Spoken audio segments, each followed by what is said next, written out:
Hey, what it do, y'all? It's your boy E2 Blue coming back at you again, man. And I don't know. You can't say Victory Monday. You can't say you lost. Let's go with mid Monday. How about that? It's a mid Monday for the Dallas Cowboys. Playing the Green Bay Packers last night at AT&T Stadium, where the Packers, up until last night, have never lost in that stadium, and I guess technically they didn't lose either because it was a tie. Cowboys tied with the Green Bay Packers 40-40. Nobody saw that coming. I want to say, like, all the haters kept saying that the Dallas Cowboys were going to get blown out by those said Green Bay Packers, of course, with Micah Parsons over there on that end now. Micah Parsons had like 9 pressures, a tackle, and they give him the sack on Dak Prescott, but Dak Prescott was past the line of scrimmage by that time. They just gave Micah that sack just to give it to him, because all of this stuff they were talking about with the whole thing with the trade and all this other bullshit, they just gave Micah the sack. And that was on that play where Dak Prescott was trying to run into the run in for the touchdown. It would have been his second touchdown run in, and Michael came from behind and basically shoestring tackled him from the shoes. But again, he was past the line of scrimmage. It technically wasn't a sack, but they gave it to him anyway. Whatever. Not going to argue with that. You ended the game 40-40. The defense, I guess, played a little better. They eliminated the long balls, but they did still have one with Golden. Matthew Golden still went off. Romeo Doubs had 3 touchdowns. You let Romeo Doubs score 3 times on you. That's crazy.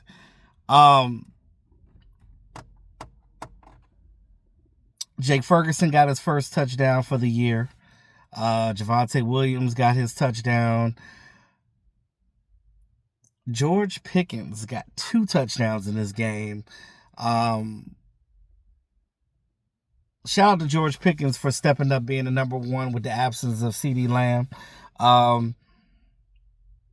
Had some good catches by Flournoy for a first down. Kavontae Turpin had a nice toe touch pass. I think it was like a 42-yard pass.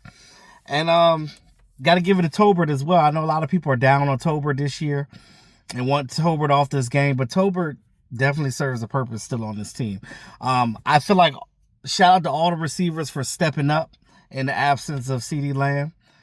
And that's everybody besides George Pickens, because we know George Pickens was going to do his thing. He still did. James Houston knocking that ball out for the Cowboys, getting the ball back. For us to even get that touchdown is before halftime, to be up 16-13 at half. When we got up 16-13 at half, it was interesting because nobody saw that coming. Nobody saw us being up in this game at all. There were 5 lead changes in this game. 5 lead changes. And then we went to overtime, and McManus scored the game-tying field goal, and then Love went down there. And first of all, we were 1 second from winning the game. That I was about to say the shot clock. What the time clock? That shit should have went to 0. There shouldn't even been 1 second left on that clock. I don't know what that was. I know the ball bounced off of when Love tried to throw it in the end zone on his last drive. I think he tried to get it back into Romeo Doubs again, but what happened? He tried to get it back into Romeo Doubs again for that touchdown, but what happened was he hit him in the back of the end zone, and then it hit Sanborn in the back of his head or back of his jersey or something. But anyway, the ball bounced off and it went incomplete, I guess, at the 1 second mark. Now, I was looking at the clock and I'm like, yo, that should have went down to 0. But whatever. It's crazy. We can't even get a home field advantage at home. That's how crazy it is to be a Cowboy fan and play for the Cowboys and all the other shit. Dak Prescott had 319 yards, 3 touchdowns, and no interceptions. Great game. Great game. Over 71% of his passes completed. Great game for him. Javonte Williams ran his butt off. Ran hard, 74 yards, and I think he had 2 touchdowns? And I just want to say, like, I'm loving the fact that we actually have a run game now. That helps. That helps a lot. I need this defense to toughen up and get better. You see the difference with Jadeveon Clowney in the game. Now, granted, he only played a little bit, but in that time that he played, he was impactful, and it did help that defensive line. Odigizua got some pressure. Azaraku was playing much better, like the Azaraku that we thought he should be. But I think as time progresses, Azaraku will be a beast once he, develops as games go along. He learns how to, go against these NFL offensive linemen. Shout out to TJ Bass and Brock Hoffman for filling in for Cooper Beebe and Booker. They did a good job on that line protecting Dak as well. There was some mistakes here and there. I know TJ Bass got beat on a couple of things, but it wasn't devastating enough to say, oh, well, they sucked.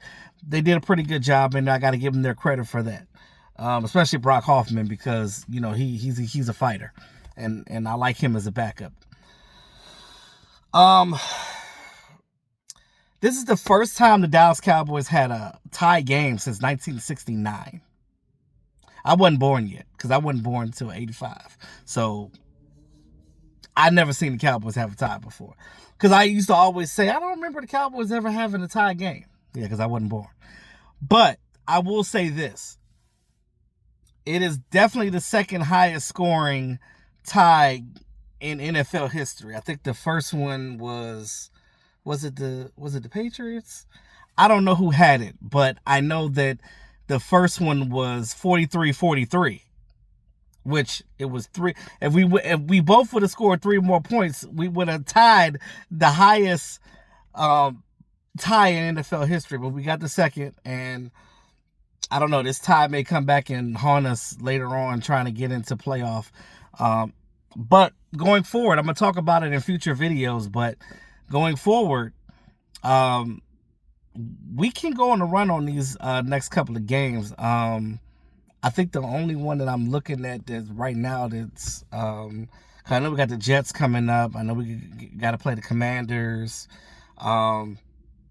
We definitely have an opportunity out here to gain a head of steam. If the Cowboys stay focused, we know the offense can score. That defense just has to continue to try to make stops. Eberflus has to continue to try to do better to get this defense right. Hopefully we'll get some of these injured players back and see what happens with this defense. I know Malik Hooker hurt himself in the game. He had like a turf toe type of situation going on. But Wanye Thomas came in and played pretty well on his behalf. So I've kept screaming, let Wanye have his time, because I like when he played when we had in Zimmer's defense, and even when Dan Quinn was here as the coordinator, he was playing pretty well. So I don't know why these young guys don't get their opportunity. I want to see Shamar James. I want to see a lot of these young guys get their opportunities to do things, but it's sad that the game came in a tie. Now, I was shocked that, like I said, a lot of players, a lot of people were counting the Cowboys out, saying that they weren't gonna, that we were gonna get blown out, but we didn't. We scored with them. Y'all need to stop talking shit about Dak Prescott and give Dak Prescott his credit. Dak Prescott is balling right now, even though our record doesn't say. But remember, NFL is a team sport, and Dak don't play defense. So judge him by what he's doing on offense, and if you're doing that, there's not much you can say bad. It's not much. I mean, he has 3 interceptions. He has 7 touchdowns total. I mean, come on. Threw for over 1,100 yards already. So, I mean, give my man some credit. You know what I'm saying? Like, because even fans of this team look at Dak and be like, ooh, okay, all right. You say that, but if we didn't have Dak right now, we'd probably be 0-4. So let's put that in perspective. But, People don't get it. It is what it is. I'm not going to argue with those type of individuals. It is what it is. Cowboys get the tie. I don't know how I feel about it. It's weird. Never experienced a tie for our team. I've seen other teams tie, and it's like experiencing it with our team is really weird because it's just like, what does that mean? What does a tie mean? It's like you didn't win and you didn't lose, and it just sucks. And NFL's got to do something with that. Like maybe go to 2 overtimes. I don't know. Next person, whoever scores after that second possession wins. They got to do something. But I'm loving this addition with George Pickens. Hopefully, CeeDee Lamb could come back sooner than later. But they played pretty well, and they made CeeDee Lamb proud. He was happy on the sideline. I know Micah was out there looking frustrated. He was looking like, damn, man, I miss my guys over there in Dallas. He don't look. If you pay attention, like he says certain things, but he ain't happy over there in Green Bay. He happy he got his money, but he not happy being over there in Green Bay. Trust me, when it start getting cold outside too, he really ain't gonna like it in Wisconsin. But hey, it is what it is. It's your boy E2 Blue. Like, share, subscribe to the channel, man. Always keeping it real, man. Peace out.